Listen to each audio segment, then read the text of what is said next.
Hello दोस्तों, आप सभी का स्वागत है एक बार फिर से हमारे इस चैनल एग्रीकल्चर पर।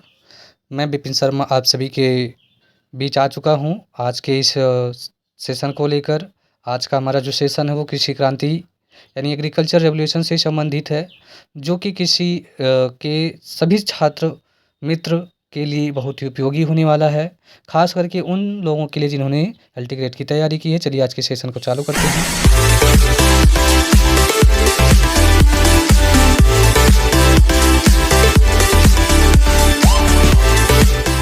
चलिए टॉपिक को चालू करते हैं। तो आपको सबसे पहले बताते हैं कृषि क्रांति के बारे में। तो कृषि क्रांति क्या चीज़ होती है? कृषि क्रांति होती है कि नई तकनीकों, आविष्कारों और विधियों को उपयोग करके फसल उत्पादन को तेज़ी से बढ़ाना और कृषि पद्धतियों में परिवर्तन लाना। दूसरा है आपका भारत में कृषि की कौन कौन सी क्रांतियाँ हैं। उनमें प्रौद्योगिक विकास में परिस्थिति का सिद्धांत एकीकरण, जिसको सदाबहार क्रांति कहते हैं, जिसके जनक एम.एस. स्वामीनाथन जी हैं, जो कि प्रौद्योगिकी को बढ़ावा देने के लिए इन्होंने इस क्रांति को चलाया। और इस क्रांति का मुख्य उद्देश्य था कि हमारे कृषि उत्पादन में वृद्धि करना, जिसको हम सदाबहार क्रांति के नाम से जानते हैं। अगली क्रांति हमारी आती है प्रोटीन क्रांति, जो कि उच्च उत्पादन और दूसरी हरित क्रांति के नाम से जाना गया, जिसको नरेंद्र मोदी और अरुण जेटली के द्वारा उत्पादित किया गया, यानी कहने का मतलब इसका उद्घाटन किया गया, इस क्रांति को लाया गया, जिसमें प्रोटीन की कमी को बढ़ाया गया। उसके बाद अगला आता है नीली क्रांति।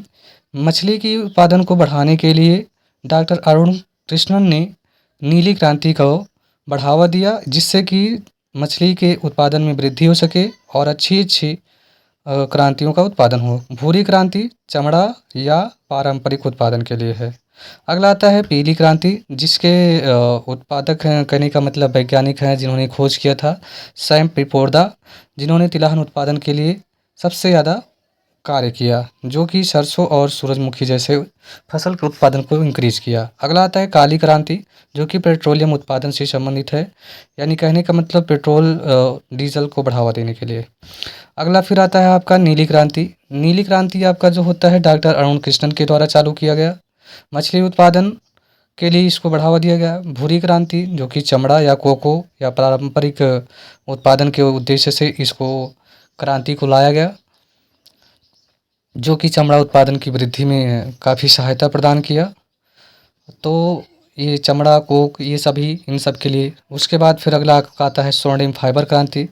स्वर्णिम फाइबर क्रांति लाने का मुख्य उद्देश्य होता है रेशे वाली फसलों जैसे जूट उत्पादन की वृद्धि के लिए। फिर एक होता है स्वर्णिम क्रांति, इन दोनों में थोड़ा सा परिवर्तन है, एक है स्वर्णिम फाइबर क्रांति, एक है स्वर्णिम क्रांति। फल शहद उत्पादन बागवानी के लिए लाया गया। इसके जो जनक हैं वो निरपख टूटेजु जी हैं, जिन्होंने स्वर्णिम क्रांति को बढ़ावा दिया और फल यानी कहने का मतलब बागवानी विकास के लिए सबसे ज़्यादा उपयोगी रहा। अगला फिर टॉपिक आपका आता है ग्रे क्रांति, जो कि उर्वरक से संबंधित है, यानी उर्वरक को बढ़ावा देने के लिए जो भी फर्टिलाइज़र हैं उनका सही ढंग से उपयोग करके फसल को उत्पादित करना। उसके बाद अगला आता है गुलाबी क्रांति।